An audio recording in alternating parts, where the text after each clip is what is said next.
Yo creo que las intervenciones anteriores, y yo voy a tratar de poner una gota adicional, creo que doña Rigoberta nos recordó algo que está incluso en las teorías de los procesos de paz y los acuerdos de paz, y es que hay una diferencia importante entre hacer la paz, que es el acto formal de la firma, y construir la paz. Y ese es un ejercicio de todos los días.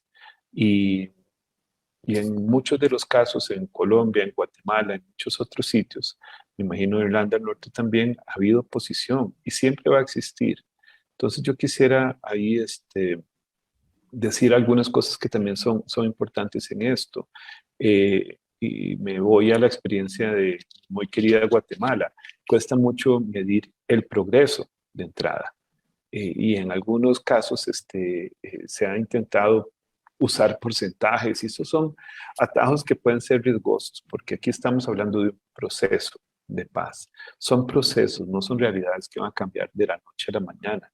Y por eso hay que tomar con mucha seriedad los indicadores de avance o retrocesos o los desafíos que se dan.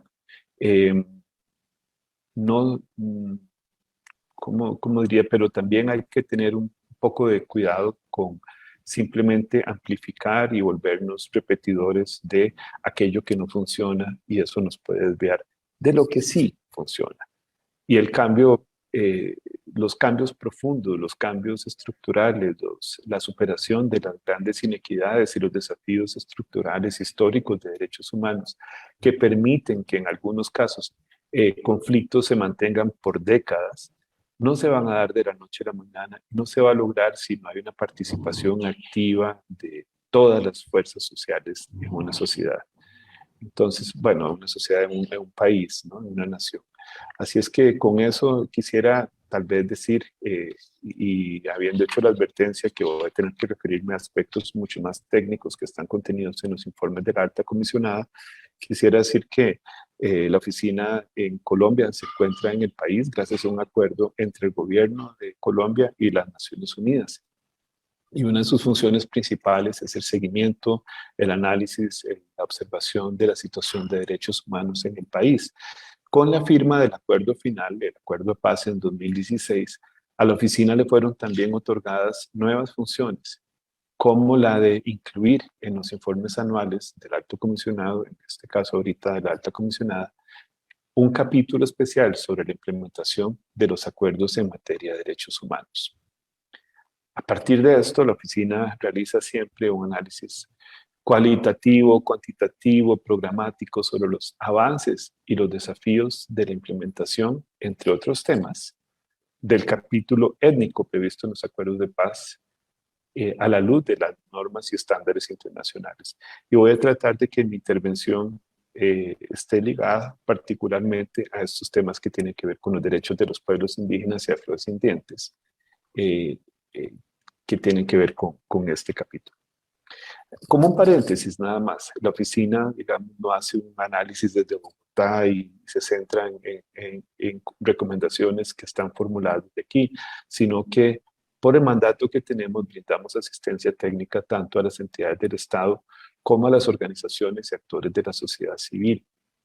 En el caso de los pueblos y las organizaciones étnicas, tenemos un despliegue territorial muy amplio que nos permite trabajar permanentemente con los representantes de los pueblos indígenas, con las comunidades y con las comunidades afrodescendientes y asistirlos técnicamente en sus estrategias de exigibilidad de derechos. Lo mismo sucede con las entidades estatales. Nuestro eje es cooperar para que sus decisiones y las políticas que se adopten guarden correspondencia con las normas y estándares internacionales de derechos de los pueblos indígenas y afrodescendientes, como es en este caso. Cierro el paréntesis y vuelvo a lo que estaba diciendo. La oficina tiene probablemente como su principal instrumento de seguimiento a la situación de derechos humanos el informe anual de la alta comisionada, que se presenta todos los años ante el Consejo de Derechos Humanos en Ginebra. En estos informes, la alta comisionada ha identificado año con año los retos para el adecuado cumplimiento de las obligaciones internacionales en materia de derechos humanos. En lo que respecta al capítulo étnico del Acuerdo de Paz, este es importante porque en él se desarrollan derechos ampliamente reconocidos por los instrumentos internacionales. Es por eso que nuestros informes anuales monitorean su situación y se proponen recomendaciones al Estado colombiano para el fortalecimiento de la respuesta, para tener una adecuada respuesta. En términos generales, la alta comisionada ha recomendado seguir avanzando en la implementación de todos los puntos del acuerdo de paz de forma sostenida e integral, y especialmente con respecto a las disposiciones relativas al enfoque étnico y de género y a la participación de las víctimas, con el fin de garantizar su derecho a la verdad, a la justicia, a la reparación y a las garantías de no repetición. También, y esto es algo que salió en el más reciente informe de la alta, es que desafortunadamente las actividades económicas ilegales de grupos criminales y otros grupos violentos afectan negativamente el uso tradicional del territorio de varias comunidades. Ahora, la alta comisionada y la oficina no se centran solamente en este diagnóstico de cuáles son las dificultades, los obstáculos, los desafíos que enfrenta el país para la efectiva implementación del acuerdo, sino que la parte más importante, y creo que esta es la clave en las intervenciones anteriores. Un acuerdo puede ser muy corto, muy largo, muy bonito, muy feo, gustarle a uno o no, pero la verdadera clave está en la implementación. Y ahí las recomendaciones tienden a buscar salidas y soluciones específicas para avanzar. Entre las recomendaciones que ha formulado la alta comisionada en los últimos años, está, en primer lugar, diría, la de alentar al Estado para fortalecer un sistema que permita que los funcionarios públicos trabajen activamente en zonas rurales con el fin de fortalecer su comprensión sobre los retos en los territorios y que de esa manera puedan aplicar los enfoques diferenciales, en particular el enfoque étnico, soluciones idénticas para todas las partes del país sin pertinencia étnica y territorial, va a ser muy difícil que tengan buenos resultados. La alta comisionada también ha recomendado que el incremento del gasto público en zonas donde tuvo lugar la desvinculación informal de niños de la antigua guerrilla de las FARC-EP para garantizar el acceso a los derechos de la educación, a la asistencia psicosocial y al desarrollo, aplicando el principio de interés superior del niño y el enfoque de género y étnico.